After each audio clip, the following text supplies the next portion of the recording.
Hello guys, welcome back to another new blog. আজকের short ভিডিওতে তোমাদের সবাইকে অনেক অনেক ওয়েলকাম। তো আজকে সকাল সকাল রেডি হয়ে বেরিয়ে পড়েছি। আজকে তো জানো শনিবার, মা মনসার পুজো। তো আমি, ছেলে আর এই যে মা যাচ্ছি মা মনসা পুজোর বাজার করতে। ফল, মিষ্টি আর কি কি বাজার করছি তোমাদেরকে সাথে নিয়েই করব।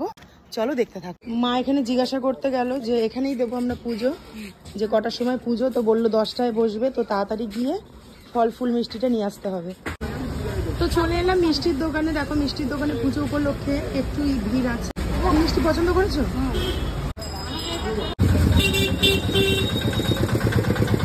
তো এবার চলে এলাম ফুলের দোকানে। এখান থেকে ফুল মালা নেওয়া হবে। কোন মালাটা নেবো? জবার মালা নিলেই তো ভালো হয়। কত করে জবার মালা? 50 টাকা।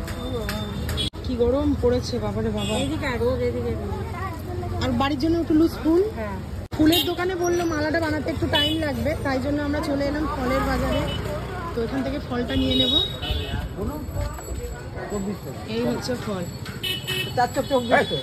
লেবু আছে, নাশপাতি, শসা, কলা। এটা নিলাম বর্তমান কলা, দুধ কলার সাথে যেই কলা দিতে হয় এটা হচ্ছে সেই কলা। এই মালার এখানে আমি বসে রয়েছি, মালা এখন তৈরি করা হচ্ছে। এখানে অনেকটা টাইম লাগবে বলে মা বাড়িতে চলে গেল, স্নান করে সবকিছু গুছিয়ে নিয়ে আসবে। আর যেখানে পুজো দেবে আমি সেখানে গিয়ে মালাটা নিয়ে দাঁড়াবো।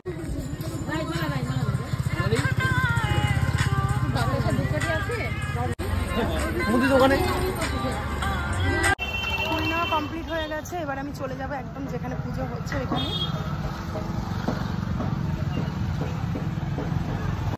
ঢাকের আওয়াজটা শুনলেই মনটা ভালো হয়ে যায়। ওখানেও মনসা পুজোই হচ্ছে।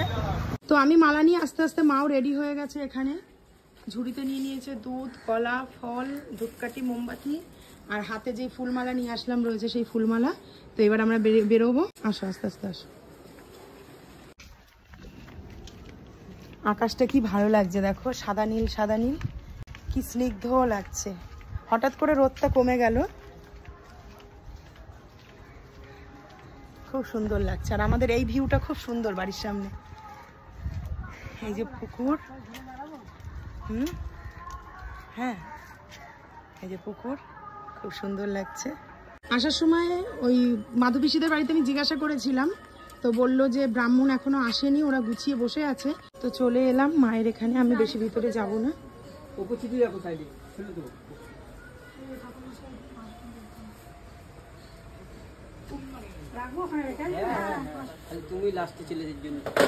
তোমার জন্যই ব্রাহ্মণ এখনো আসেনি।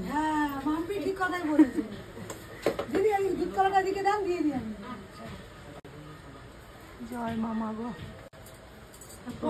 সবাইকে ভালো রেখো মা বিশ্বভূতি।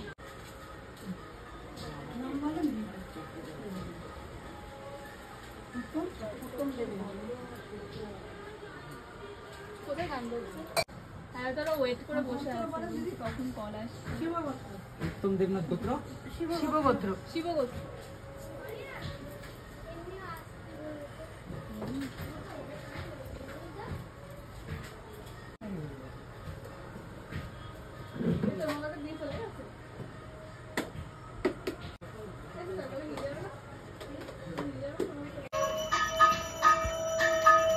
তো পুজো দিয়ে চলে এলাম। ব্রাহ্মণ আসতে এখনো অনেক দেরি আছে। তো মা আর আমি বাড়ি চলে যাচ্ছি, যেহেতু বোন একা পেরে উঠবে না সেই কারণে। আমাদের পুচকুটা রয়েছে, আমার ছেলে রয়েছে, স্কুল যায়নি আজকে, বাবারও শরীর খারাপ। তোমাদেরকে তো আগের দিন ব্লগেই বললাম। তো আজকের ব্লগটা দেখার জন্য তোমাদেরকে অসংখ্য ভালোবাসা। এভাবেই সাপোর্ট করো আর দেখতে থাকো, পরপর অনেক ভালো ভালো ব্লগ তোমাদের জন্য আমি নিয়ে আসবো।